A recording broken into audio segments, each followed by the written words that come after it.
Hoy es martes 2 de julio del año 2013 y estamos en Coral Gables, en la residencia de José Andreu. Andreu, gracias por concedernos esta entrevista. Con mucho gusto. Y quisiera preguntarle para comenzar, cuéntenos de su infancia, ¿dónde nació, cuándo, cómo era su familia? Bueno, nací el 17 de junio de 1936 en una finca. ¿De 1900 cuánto? 36. En una finca pequeña, aledaña al pueblo de Encrucijada, en la parte norte central de la provincia de La Villa. ¿Cómo era su familia? Bueno, mi familia era mi padre médico, mi madre profesora de escuela primaria en una escuela pública y además de eso profesora de piano. Mi padre se dedicó a la política porque hacía tantos favores de médico rural que lo llevó a tener una gran popularidad y entonces fue siempre ascendiendo poco a poco representante, fue presidente de la Cámara de Representantes, después senador 3 veces, llegó a ser presidente de un partido y ministro de Salud 2 veces y de Comercio 1 vez. Así que ese ambiente fue el que me rodeó siempre. Su padre militaba en lo que llamábamos el autenticismo. Él era aliado de los auténticos, como vicepresidente del Partido Republicano y después presidente del Demócrata, pero era menocalista. Menocalista. Los orígenes fueron el del Demócrata Republicano de Menocal. Sus estudios preliminares, ¿dónde comenzó usted? Bueno, en primer grado estudié en el Colegio Baldor. Me pasaron el segundo grado a Belén, que nos quedaba muy cerca de casa, pero ahí me expulsaron por darle con un bate en la cabeza a otro que estaba abusando de mí, porque era más fuerte. De ahí me sacaron, desde luego, por consejo del padre Daniel Baldor, que era el presidente de la organización. Me dijeron, mire, hablen con mi hermano Aurelio, que es el director del Colegio Baldor, y allí los recibirán seguramente. Y efectivamente, desde el tercer grado hasta graduarme de bachillerato, estudié en el Colegio Baldor. El Colegio Baldor alcanzó un gran reconocimiento, en toda Cuba se le conocía y se mostraba con cierta excelencia. ¿Cómo era la educación esa privada de estos colegios que no eran religiosos, pero constituían un gran sector de la educación cubana? Magnífica educación. Sí.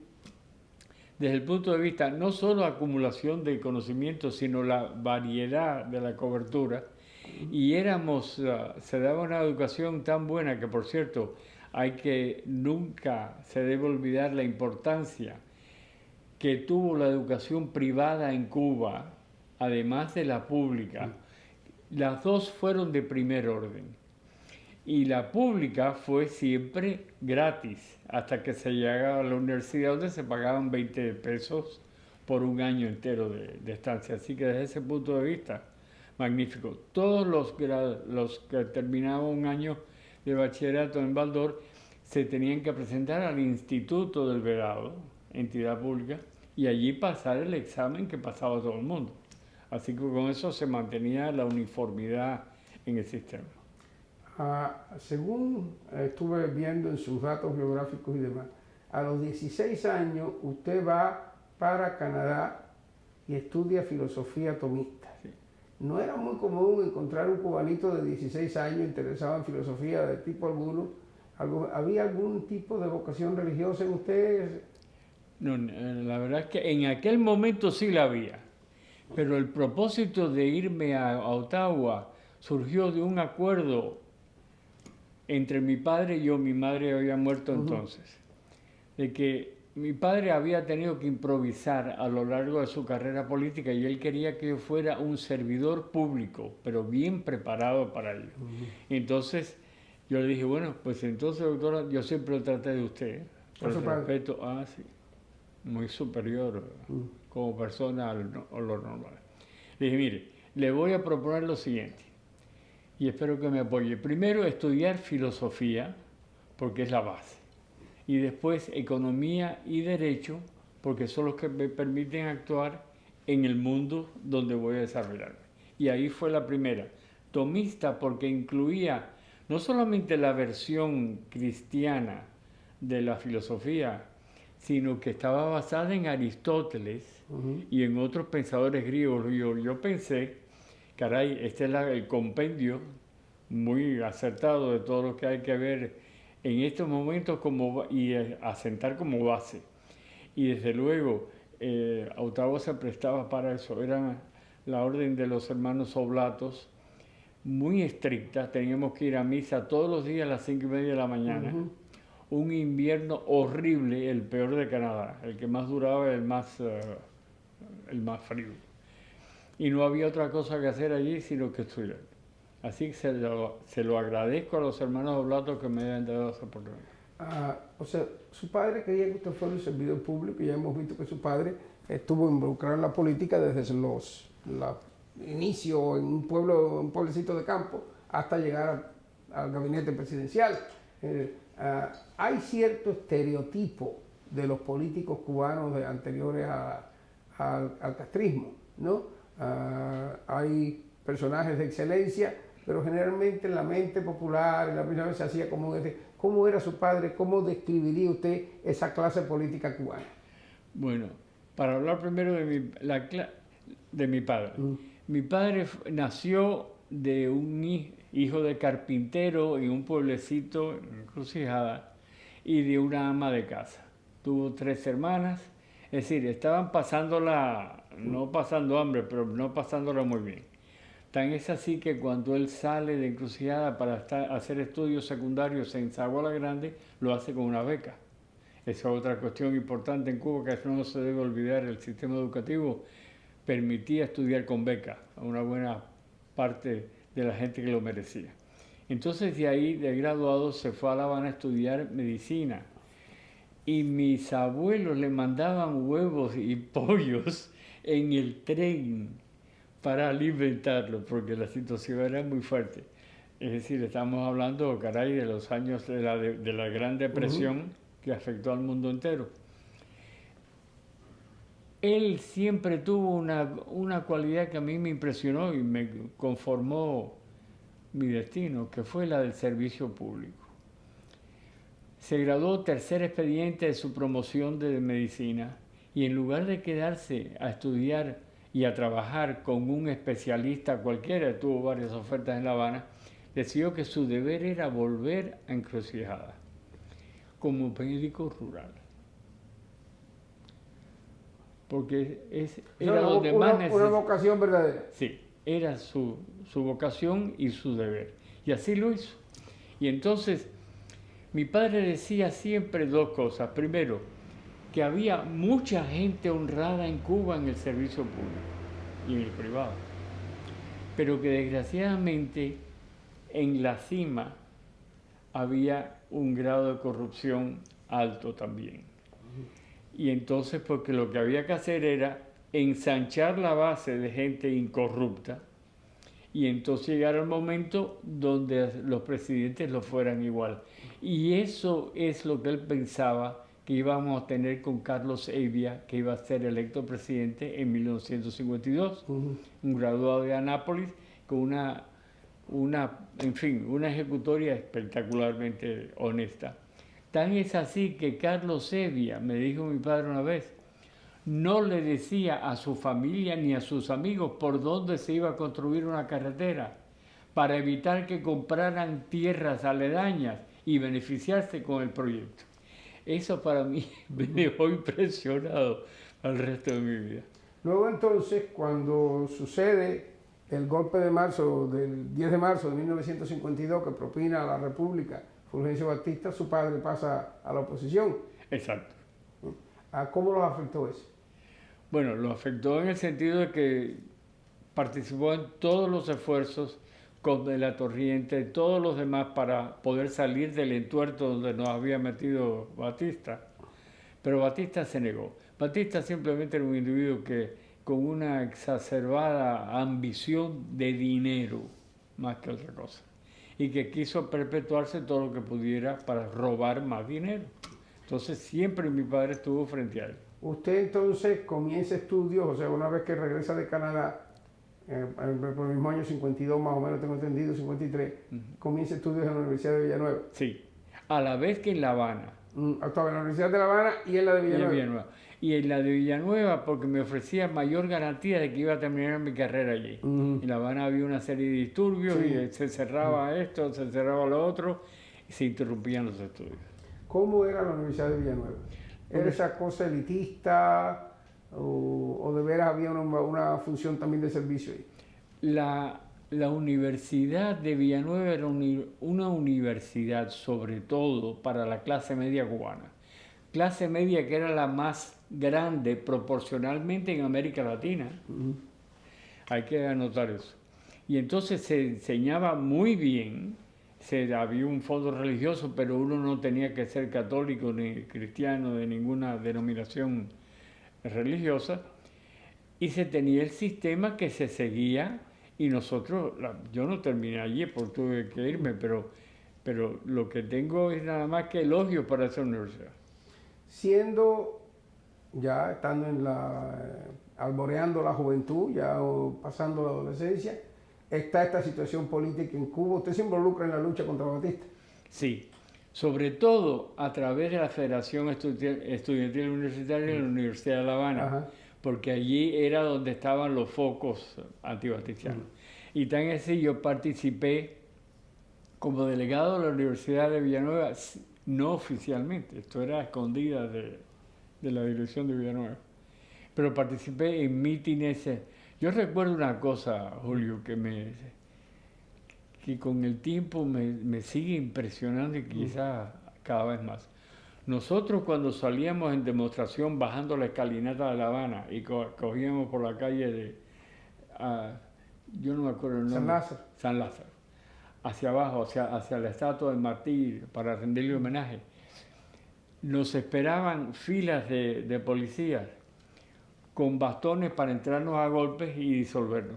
La tercera demostración a la que asistí ya no utilizaron bastones, se hincaban las rodillas en la calle y entonces con carabina M1 nos tiraban a las rodillas y a esta área genital de los hombres para incapacitarnos. Es decir, hasta eso llegó la policía de Batista en el año 54, 55. Hay un momento en que usted es arrestado y no la pasó muy bien, que digamos, en manos de la misma policía. Cuéntenos esa experiencia. Pues fue un gesto, bueno, yo era en general obviamente muy cándido, pero sí había leído mucho y me di cuenta, tiempo antes, que los movimientos estudiantiles contra las dictaduras no tenían el menor futuro si no se aliaban con el movimiento obrero organizado. Y entonces empezamos, un compañero mío, Madrazo, y yo, a visitar las sedes de los sindicatos obreros de Cuba, informándole los planes que teníamos y recabando su cooperación para llevar a cabo una acción conjunta. Hombre, todavía me maravillo de la candidez que teníamos Madrazo y yo cuando esos sindicatos ya estaban entregados a Batista a través de Eusebio Mujal, que había pactado con ellos beneficios obreros a cambio de que le hacemos la vida tranquila a la dictadura. Obviamente, después de 4 o 5 de esas visitas, nos cercan, viene por detrás un carro de la policía, otro por delante nos bloquea, nos llevan a la tercera estación de policía, cuyo jefe era Tatica Hernández, que había sido coach en la Universidad de La Habana de básquetbol y otros deportes. Es decir, que ese individuo que tenía que haber sido el que menos tuviera este tipo de actividad. Bueno, pues entonces lo que pasó fue simplemente que nos tiraron y nos empezaron a golpear. Una rueda de policías, golpes van, golpes vienen, nos caímos los dos al piso y entonces allí nos seguían golpeando. A mí, entre otras cosas, el mismo Tatica Hernández me dio el golpe que se llamaba del teléfono, que le perforaba los tímpanos y lo dejaban sin oír. Bueno, el caso es que de ahí nos llevaron al Castillo del Príncipe. El que pasara la estación de los rebeldes en Otra Batista, el que pudiera pasar la estación de policía vivo y lo metieran, ese se salvaba, porque en la cárcel ya era otro tratamiento distinto. Y entonces allí pasó una cosa muy curiosa. Mi padre era muy amigo de Gustavo Covarrubias, gran ginecólogo cubano. Que había sido vicepresidente. Vicepresidente con Batista en elecciones. En la etapa constitucional. Exactamente. Y entonces Covarrubias fue a ver a mi padre. Por cierto, mi padre fue a la estación de policía a buscar a Tatica Hernández con un revólver en la mano para matarlo, cuando se enteró de lo que había pasado. Allí se encontró, lo fue a buscar Covarrubias, lo convenció de que salir. Y entonces Covarrubias fue a ver a Batista. Él era el ginecólogo de la esposa, Marta Fernández. Y consiguió que Batista me hiciera esta oferta. Si usted está de acuerdo en irse al extranjero y no volver por unos años, pues lo dejamos ir. Pero si se encuentra renuente, entonces no queda más remedio que ponerle una pena por subversión de 10 años y se va a pasar los 10 años en prisión. Yo conversé con mi padre y llegamos a la conclusión de que pasarse 10 años o 7 u 8 en prisión pudriéndose prácticamente, cuando se contrapone con la posibilidad de hacerse de ejecutar el plan original, de hacerme un hombre público capaz, competente, que resolviera problemas en Cuba eventualmente, y los dos decidimos que debía ir. Y entonces sale usted para lo que llamamos su primer exilio. ¿Qué edad tenía, Andreu? Pues eso fue en el año 55, principio del 55, así que tenía 19 años. 19. ¿Viene usted para entonces para dónde? ¿Para Miami? Sí, pero nada más que para tomar un avión.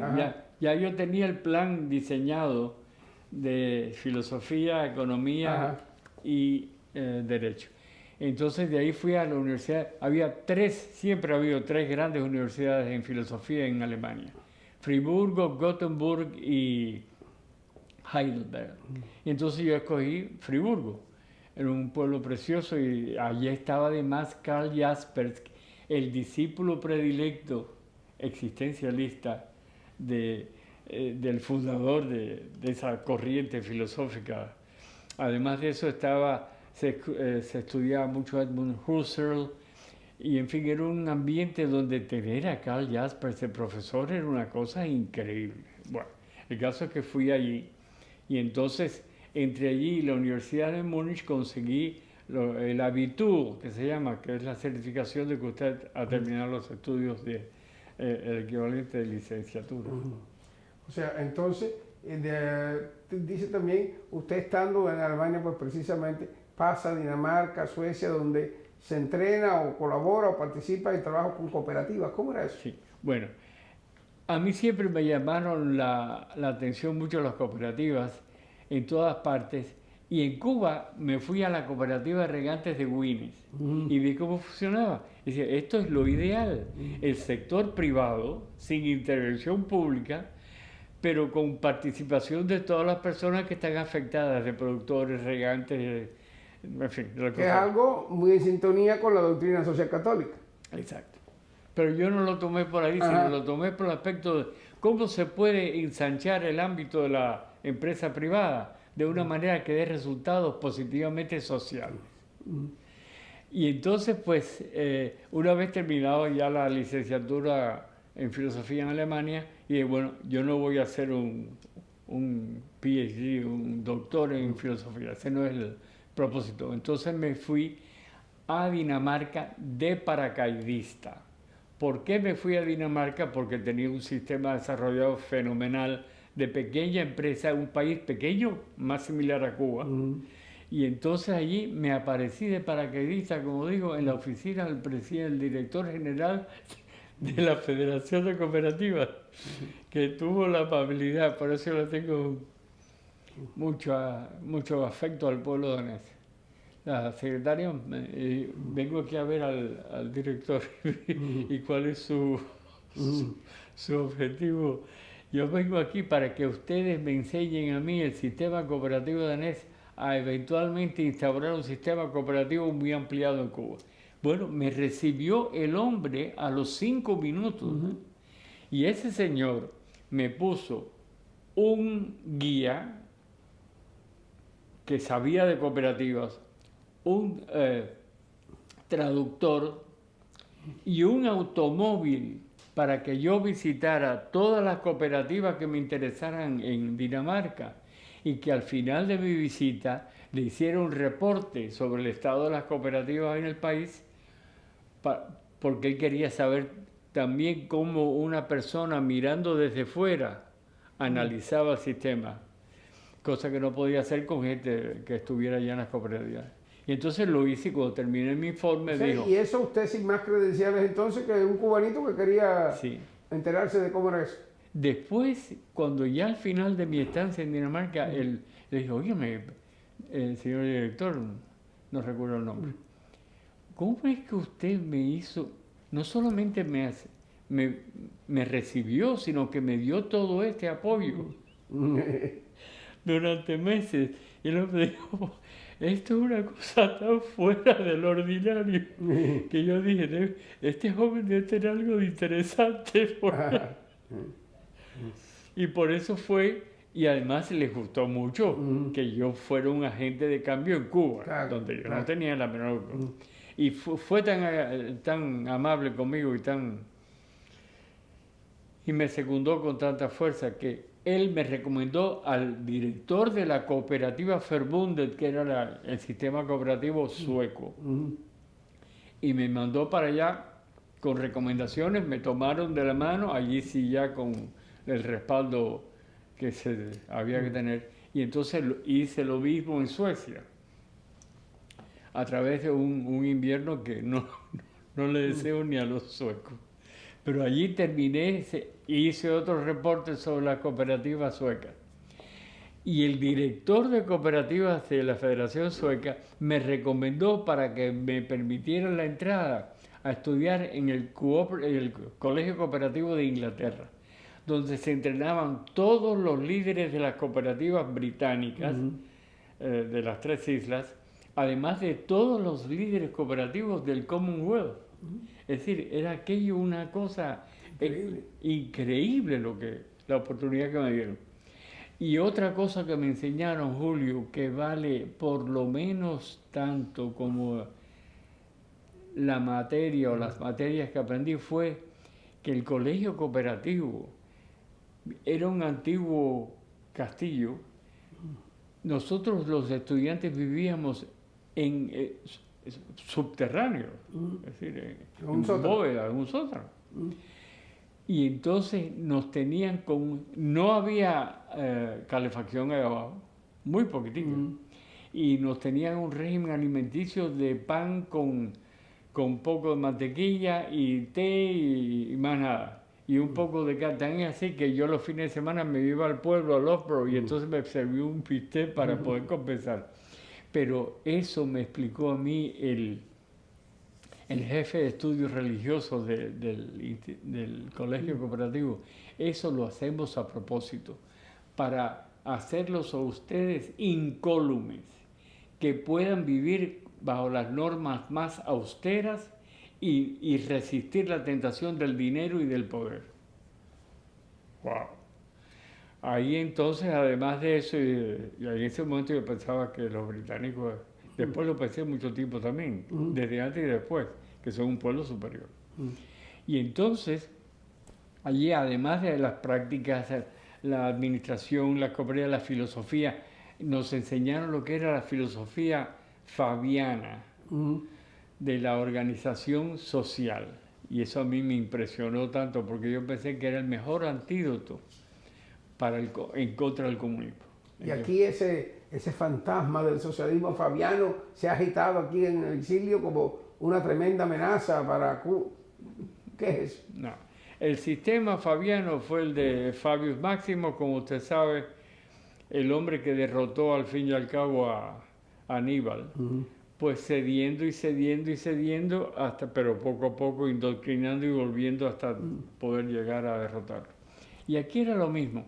El problema es el siguiente, que un sistema capitalista puro, que nunca ha existido en ninguna parte, el sistema capitalista se busca la manera de tener apoyo político. Pero bueno, hay que ser capitalistas, en el sentido de que se premia a la inventiva, el espíritu de empresa. Hay que ahorrar y hay que invertir, pero si se hace de manera tal que sean los contribuyentes a esa empresa se beneficien, pues entonces es mucho mejor que se beneficie uno y que los demás no.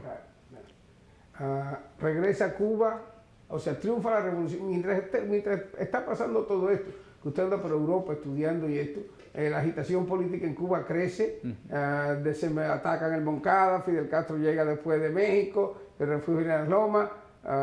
¿Usted no tiene participación ya en aquel? No, y dos razones principales. La primera es que mi padre era enemigo personal de Fidel Castro y pensaba que era una desgracia que le iba a pasar. O sea, opositor a Batista, pero adversario de Castro. Exactamente. Y entonces yo no podía estar apoyando a alguien que fuera enemigo de mi padre. Y lo segundo, porque yo quería terminar los estudios de Derecho, graduarme en Madrid como licenciado en Derecho en diciembre del 59. O sea, se va para España, se gradúa en Madrid de abogado, licenciado en Derecho, regresa a Cuba en 1960. ¿Cuál es su impresión al regresar a Cuba? Bueno, yo estaba muy imbuido por los principios socialistas en ese momento.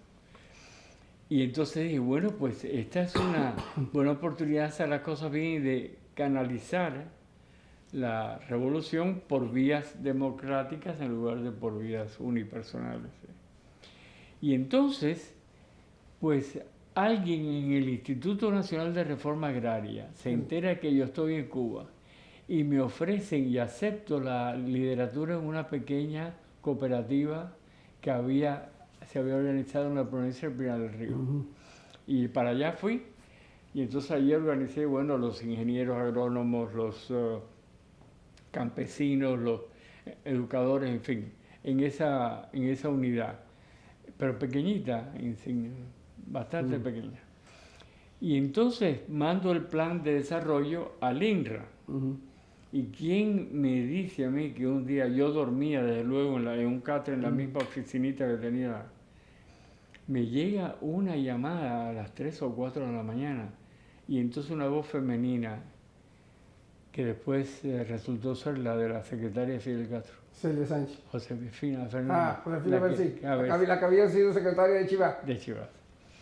Y entonces me dice, el señor Andreu, sí, mire, óigame, le voy a pasar al comandante Castro que quiere hablar con usted. Yo en ese momento pienso, pero ¿quién fue el desgraciado, para utilizar un lenguaje menos ofensivo? ¿Quién es el desgraciado que me va a correr esta broma a las 4 de la mañana cuando estoy muerto de cansancio? Sale un hombre al teléfono y me dice, oiga Andreu, he leído personalmente su informe sobre el desarrollo de la cooperativa y quiero decirle que no sirve para nada. Entonces, en ese momento ya yo me doy cuenta de que no es una broma. Digo, esto va en serio. Sí. Digo, bueno, comandante, entonces, ¿qué sugiere usted? Dice, no, yo lo voy a hacer. Yo voy a hacer el plan de desarrollo, que va a ser naturalmente superior al suyo, porque está más adaptado a las condiciones cubanas. Entonces, bueno, está bien, me colgó. A las 7 de la mañana de ese mismo día convoco a la dirección de los campesinos, los ingenieros, los demás, el staff. Digo, señores, miren, me ha pasado esto. De la manera que se produjo esta conversación, yo veo aquí 3 opciones para nosotros. La primera es aceptar que somos unos tontos, ignorantes, que no sabemos lo que estamos haciendo y entonces simplemente decimos, comandante, a sus órdenes y mándenos el plan y se acabó. Lo segundo es decir, no, este plan de Fidel Castro no puede ser mejor que el nuestro, que conocemos las condiciones locales del área y la economía regional y la hemos trabajado durante X meses. Y entonces nos oponemos a la implantación del plan de Castro. En el primer caso seguimos viviendo, pero prostituidos. En el segundo caso seguimos viviendo, pero en la cárcel. Hay una tercera opción, que es la de decir, bueno, no estamos de acuerdo, pero no vamos a revolucionarnos, nos vamos a irnos poco a poco, renunciamos los unos a los otros y los campesinos que sepan qué es lo que está pasando y de esa manera evitamos caer en prisión todo el mundo, incluso los campesinos. Y eso fue lo que optamos por hacer. O sea, que esas historias de que Fidel Castro iba hasta detalles como eso de llamar al administrador de una cooperativa sencillamente con ese proceso, decir lo que usted ha hecho no sirve, yo soy el que tiene que hacer. Esas historias que se corren son ciertas. Bueno, yo no sé cuántas historias hay. Yo creo que en mi caso intervino decisivamente el que yo fuera el hijo de mi padre. Claro. Entonces Fidel Castro dijo, caray, esto es una oportunidad magnífica para humillar al hijo de mi enemigo. Ajá. Sí, estaban esos sentimientos bajos ahí, probablemente. Ahora, o sea, usted llega el momento entonces que renuncia a la cooperativa, aquella en Pinar del Río, y regresa a La Habana, supongo. Sí, y entonces allí me designan director del periódico El Quibú de la Universidad de Villanueva, Ajá.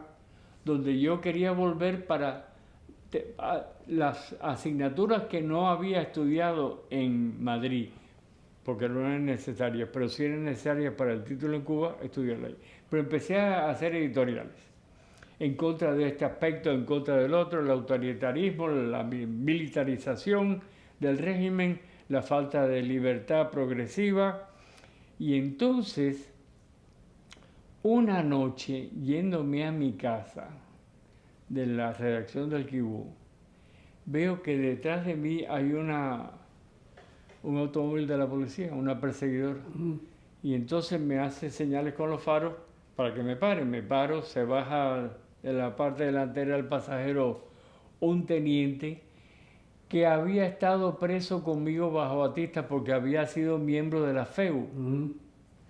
Y entonces me dice, mira, estuvimos juntos y presos bajo Batista y te voy a dar esta información como mi deber para que actúes de acuerdo con lo que esté me convenido.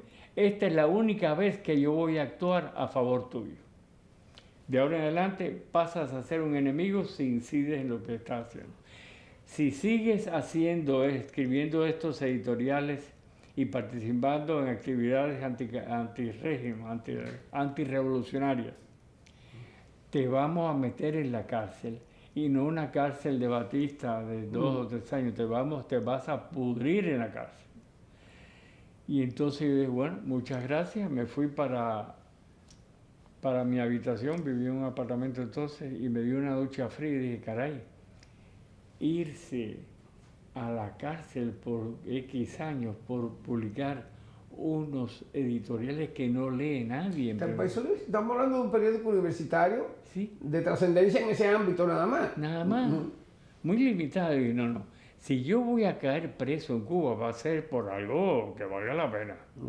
Y entonces estuvo el incidente de Mikoyan yendo a hacer la ofrenda floral a Martí, que yo pensé que esto es grotesco. Ajá. Que un representante tan connotado de la dictadura comunista staliniana venga a darle una ofrenda floral al líder máximo de la libertad. Esto es en el Parque Central de La Habana, donde el Directorio Revolucionario Estudiantil va a protestar. Sí. Allí hay un encuentro entre precisamente los jóvenes cubanos y la policía, la fuerza represiva del régimen. Sí. Estamos hablando, Andreu, de, si yo no recuerdo mal, de febrero del año 60. Exacto. O sea, 1 año y 1 mes después del triunfo de Castro. ¿Había ya entonces una oposición contundente en contra de Castro? No había una oposición contundente porque lo que pasa siempre en los primeros tiempos, por lo menos de un movimiento antirrevolucionario, es que hay desunión, hay muchos grupos que van actuando por su lado. Y Castro cooptó al directorio estudiantil universitario y al frente de la Escambray, a toda esa gente les ofreció, ¿se acuerda de aquella frase? Sí. ¿Armas para qué? Venga usted para acá, lo nombramos ministro, al otro aquí, allá, y los disolvió. Lo único que quedó fue la Federación de Estudiantes Universitarios, la Católica, sí, que estuvo presente en ese acto. Sí, que estaba Salvá, Sí, Alberto Müller. sí, exacto. Ahora, una cosa, Julio, que me llamó mucho la atención, cuando vino la policía y nos empezaron a dar palos y salimos corriendo,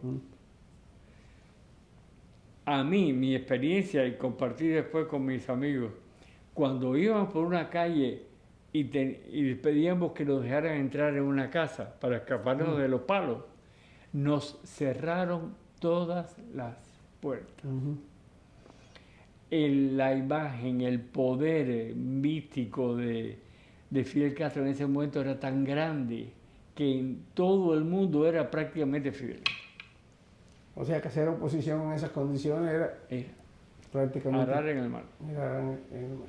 Okay. Usted tiene ese encuentro con la policía después de haber sido advertido por aquel que había sido su compañero de prisión. Tiene este incidente en el Parque Central, del cual resultaron muchos presos y demás. ¿Qué pasa después? Bueno, después de eso dije, caray, si no me meten por los editoriales del Kibú, me meten por ir a protestar pero va a ser una cuestión que no tiene importancia tampoco. Y entonces me fui para mi casa bastante deprimido. Y allí, a los pocos días, recibo la visita de un funcionario de la embajada norteamericana. Para tiempo más tarde averigüé que era del CIA, de la estación, el subjefe de la estación. Y entonces me dice lo que ya yo sabía: usted, con las actividades que está desarrollando dentro de Cuba, que son, me lo permite, lamento decírselo porque no tiene la menor importancia, nosotros le ofrecemos a usted salir de Cuba, entrenarlo fuera, apoyarlo y mandarlo otra vez para Cuba, pero con posibilidad de tener resultados. Y yo dije, encantado de la vida. Y entonces se me ocurre otra de esas ideas de juventud, que para salir de Cuba con el background que yo tenía que tener 2 sets de libros y publicaciones. Uno, comunistas, que era no solamente el Capital, el Manifiesto Comunista, sino el quehacer de Lenin, para que las autoridades de aduanas y de inmigración cubana me dejaran pasar. Dijeron, caray, este joven... Está en la línea nuestra. Este es un simpatizante. Y entonces los Estados Unidos tenía a Friedrich Hayek, a von Mises y una partida para que me dejaran entrar. Bueno, me salió al revés. Cuando empezaban, yo tenía la primera línea de los comunistas arriba y la de los anticomunistas abajo, pero en Cuba, cuando me abrieron en La Habana la maleta, me vieron aquí, la de atrás, pero fueron a las de abajo directamente, porque ellos sabían que para abajo estaba. Y entonces, así como con que usted es un enemigo de las revoluciones, bueno, pues váyase, que no lo queremos aquí. Y cuando llegué a los Estados Unidos, o sea, el jefe de inmigración, bueno, la inmigración no me quería dejar entrar, porque pensaban que yo era comunista, sobre todo que era literatura. Y entonces me acuerdo que consultaron con el jefe de la oficina de inmigración, donde fui a parar, y me dijo, le hicieron el informe, me leyó lo que había y dijo, déjenlo entrar, porque eventualmente se convencerá de que lo que está apoyando no tiene el menor sentido. Y así entré. Ahora, Andreu, vamos a hacer una parada aquí para enfocar un poquito la vida personal, familiar, por una razón. Usted es un joven, está veinteañero, si acaso, ¿no? De los momentos que estamos hablando, con las aspiraciones de la juventud, bien formado y capacitado para haber llevado una vida exitosa en lo personal, en un país normal, digamos, por llamarlo de alguna manera. ¿Cómo andaba su vida pues, en ese momento? O sea, la cuestión política de Cuba le absorbía tanto que, porque he escuchado esto de otras personas, ¿no?, que no daban tiempo siquiera para pensar en las cosas propias de la juventud, en enamorarse, en fundar una familia, en prosperar precisamente. ¿Qué pasaba con eso? Bueno, yo conocí a la actual señora mía en Cuba y entonces me impresionó mucho al principio y estaba bastante enamorado. Pero yo saqué la siguiente cuenta. Primero, que mi vida se justificaba por mi entrega a una causa. Segundo, que aquello podía ir muy mal y parar conmigo preso o muerto. ¿Cómo podía yo comprometer a una muchacha joven a ligar su futuro con el mío, que era tan incierto, por decirlo? Y entonces luego no hubo, ni durante mi estancia en Europa, ni en los Estados Unidos, donde también estudié 4 veranos seguidos en Harvard, en economía, no hubo nada que no fuera el plan de vida. ¿Diría usted que había otros cubanos como usted más o menos en esa línea de pensamiento, con ese nivel de entrega, de posponer lo personal, Quizá no tanto porque en la federación, en la ACU, la Asociación Católica Universitaria, se defendía mucho el principio y la importancia de la familia, Ajá. de casarse, de tener hijos, y eso los llevaba a una posición mucho más razonable que la mía. Bueno, llega usted entonces a Estados Unidos después de haber hecho aquel contacto inicial con la CIA. ¿Qué pasa entonces? ¿Cuáles son sus actividades aquí ya como exiliado del régimen castrista? Bueno, simplemente cuando paso inmigración, entonces ya había gente del movimiento de recuperación, Manuel Artigas, el MRR, que entonces estaban organizando casas donde se podía pasar y nos daban dinero para comer y etcétera, hasta que un día nos dijeron, bueno, pues nos vamos de aquí de Miami y vamos a empezar el entrenamiento, y ahí fue donde... Esto ya sería mediados del 60, ¿no? Exactamente. Sí, de mayo a junio. Y de ahí nos llevaron a Yusepa, a la isla de Yusepa, a entrenarnos y a hacernos análisis psicológicos y de todo lo que había, la CIA. O sea que comienza lo que pudiéramos llamar los pasos iniciales o los preparativos para lo que después sería el desembarco de Valle de Cochino, de Girón. Exacto. Okay. ¿Y usted, no tanto, Julio, para Girón, porque en ese momento éramos 63 o 64, pero que íbamos a ser entrenados en infiltración. Ajá. No había la menor idea de que fue una fuerza de combate. ¿De qué vendría después? Exacto.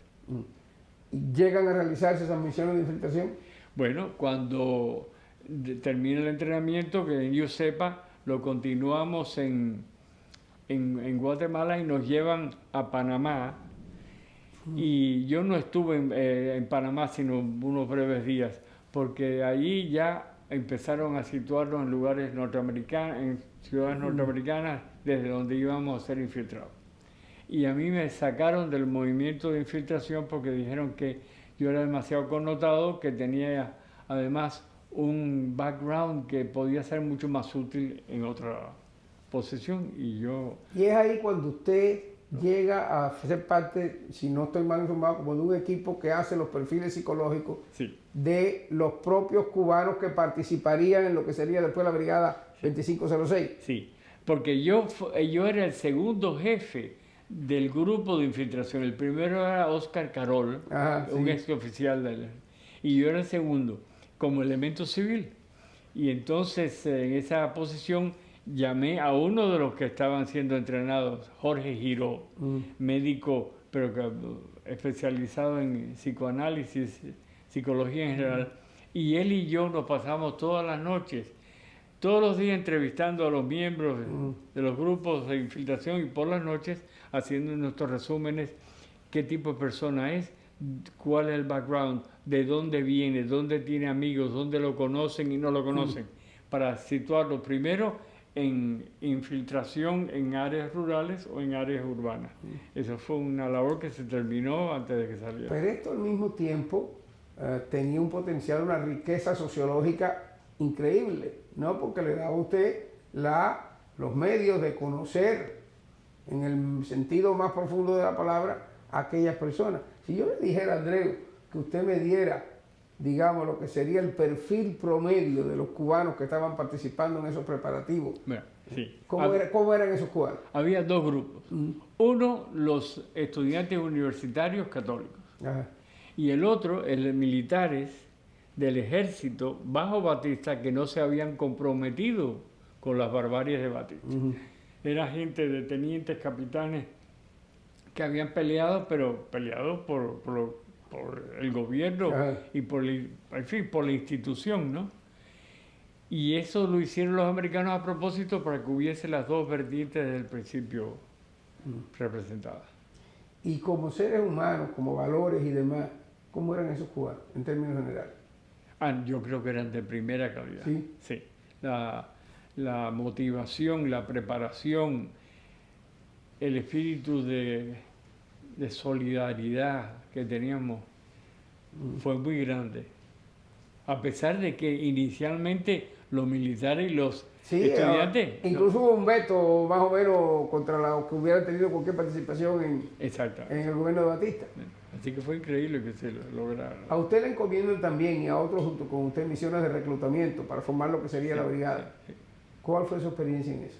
Bueno, cuando se van los teams de infiltración, entonces a mí me nombra el jefe de lo que eventualmente fue la brigada, Pepe San Román, como su segundo al mando. Y entonces, entre las labores que realicé fue el liderar 2 misiones de reclutamiento, una en diciembre del 61. Del 60, perdón. Y otra en febrero del 61. Y en esas 2 misiones vinimos a Miami. No tuvimos absolutamente ningún reparo en reclutar a quien quisiera venir, salvo que fuera un criminal. Claro. Pero quiero decir, no había tratamos de reclutar a todo el mundo. Y entonces reclutamos, pues qué sé yo, 500 y pico, 600 personas. Pero en realidad, Julio, esto fue un desencanto muy grande. ¿Por qué? Porque en aquel entonces el CIA estimaba que había entre 30 y 40 mil hombres cubanos entre las edades de 18 y 45 años aptos para el servicio militar. Y de esos miles y miles de potenciales reclutas, nada más que 600 se unieron. Sí, sin duda que tiene que haber sido. Eso condenó a la invasión al fracaso desde ese momento.